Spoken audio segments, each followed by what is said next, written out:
Official.streetsmarks@gmail.com. That's how you want to contact us. Listen to us right here exclusively on YouTube, Street Smart Audio, or fuck with us. Official.streetsmarks on SoundCloud and IG. Street Smart fan page on Facebook. Street_Smarks on Twitter. ECW Memories with the Goofs. Courtesy of PWInsider.com. Neck beard. What up, Neck Beezy? I just saw a picture of you and you don't have a beard. So in order to be a neck beard, I'm gonna need you to get a beard, my dude. This week in wrestling history as we see fit. May 21st, 1995. WCW Slamboree took place in St. Petersburg, Florida at the Bayfront Center. Okay. The only result that matters is the Hall of Fame inductions were held, hosted by Gordon Solie. Oh, boy. Angelo Poffo, Antonio Inoki, Wahoo McDaniel. Get your birth bags. John Studd posthumously, Dusty Rhodes, and the living legend Terry Funk were all inducted. The living turd, Mr. Tolly. Rhodes and Gene Okerlund then surprised Gordon Solie by revealing that he was also being inducted into the WCW Hall of Fame. Who was the surprise induction? Gordon Solie. Oh, congratulations, Gordon. It's a shame he had to be on the same card as Terry Funk, but, you know, you can't pick your spots all the time. May 22nd, 1998, ECW ran Cleveland, Ohio. Yeah, baby. Go Cavs.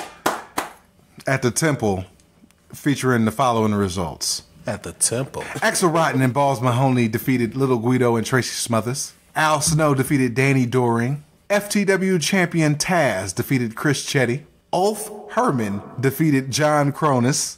Sabu defeated Mikey Whipwreck via submission with the camel clutch. I wonder how long that match lasted.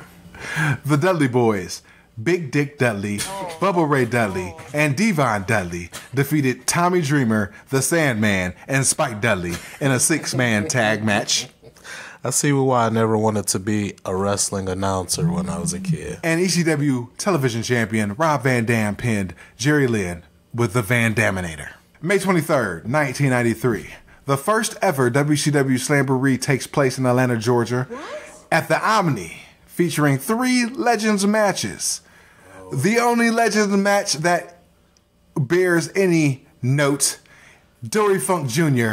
Oh, boy. Yeah, but if you mean reanimated corpse, then yeah, that's a legend, all right. With Canada's greatest athlete, former NWA champion Gene Knitsky in his corner, versus Nick Bockwinkel with Vern Gagne in his corner, went to a 15-minute draw. Wait a minute. Who's Canada's greatest athlete, Gene Knitsky? According to who? I mean, even freaking, what the fuck was, Bret Hart's little Blade? Yeah, even Blade.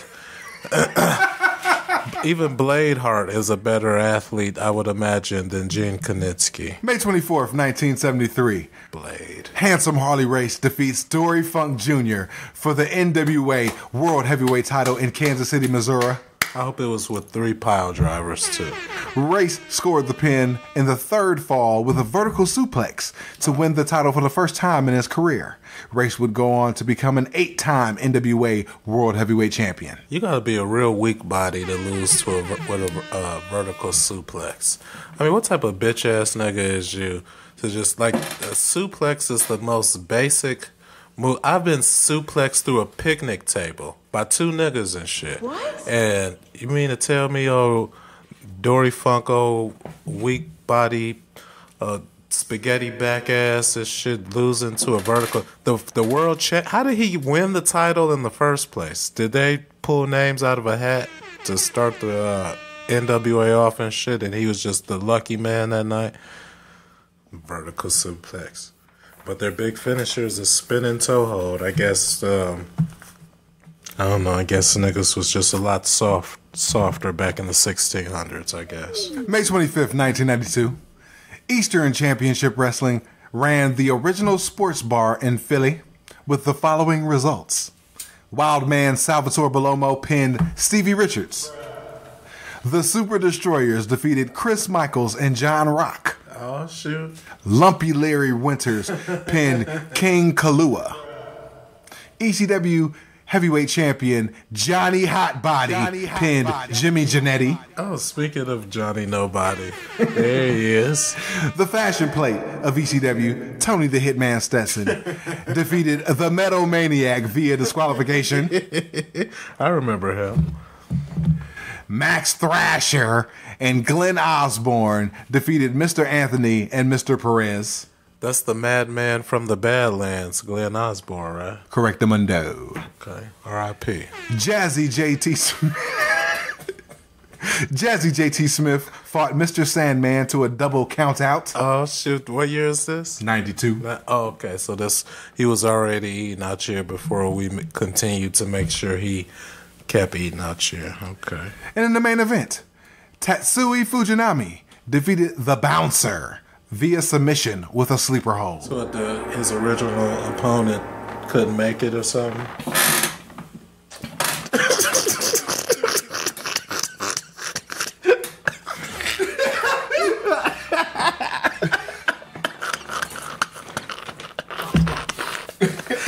Damn it, I wish I could have got that on video.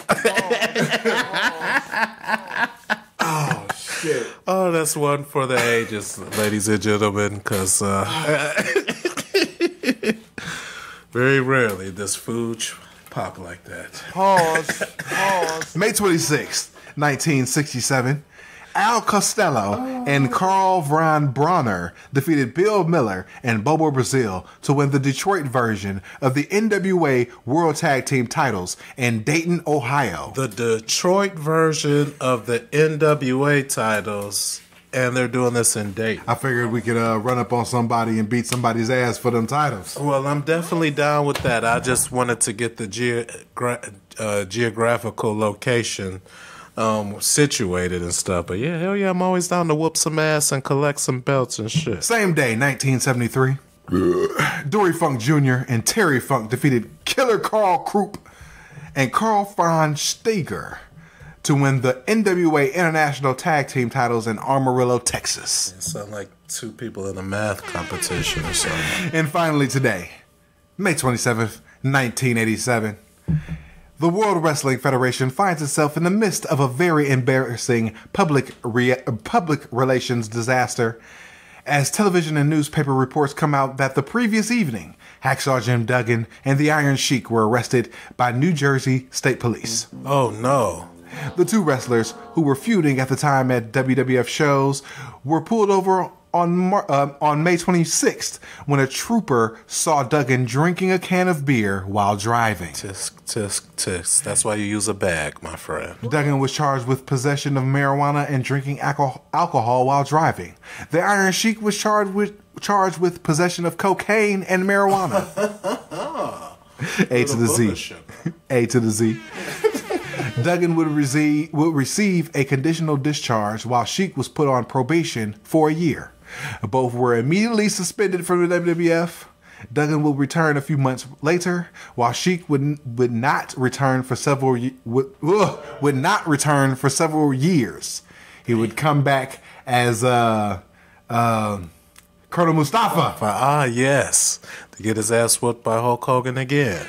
Believe it or not, the Iron Sheik actually gave an interview months later where, in an attempt to maintain kayfabe, claimed he didn't have a driver's license in the U.S. and the WWF forced him to travel with Hacksaw Jim Duggan for the show. Nice. See, that's what a true professional does. You don't break kayfabe, even if you get busted breaking kayfabe. Shoot, keep the fucking work going. Well done, Iron Sheik. No, we was not turning up. That is not my friend. The fuck you mean? Hulk Hogan is a pussy. Worse than Michael Jackson. On that note, in a few, just for you, the Extreme Retro Review. Peace. Peace. Fast forward 1 year to 1987, WrestleMania 3, the Pontiac Silverdome, Pontiac, Michigan. Over 93,000 fans. You teamed up with Nikolai Volkov to take on the Killer Bees, and that's where your feud began with Hacksaw Jim Duggan when he interfered at the end of that match. What was it like to be in that massive crowd? You asked me excellent question. the great feeling all time I had all my life, Mr. Dan Maloney. It was that night, Pontiac, Michigan, Silverdome. Correct. Michigan. Silverdome, Pontiac, Yes, Michigan. sir. And that was a great honor, great feeling to wrestling next to 93,000 people, no any musician, no any football player, no any sport event in your country sold out, Madison Square Garden. I mean, Pontiac, Michigan, right. exact wrestler. It was a great feeling, Dan Maloney. Try wrestling with Jim Brunzeller and that jabroni, Brian Blair. Brian Blair, right. Brian Blair, you are another faggot son of a bitch, no good, low life. So I want to let you know, you are punk, you are fag, you are punk, little gay, worse than Michael Jordan, Michael Jackson.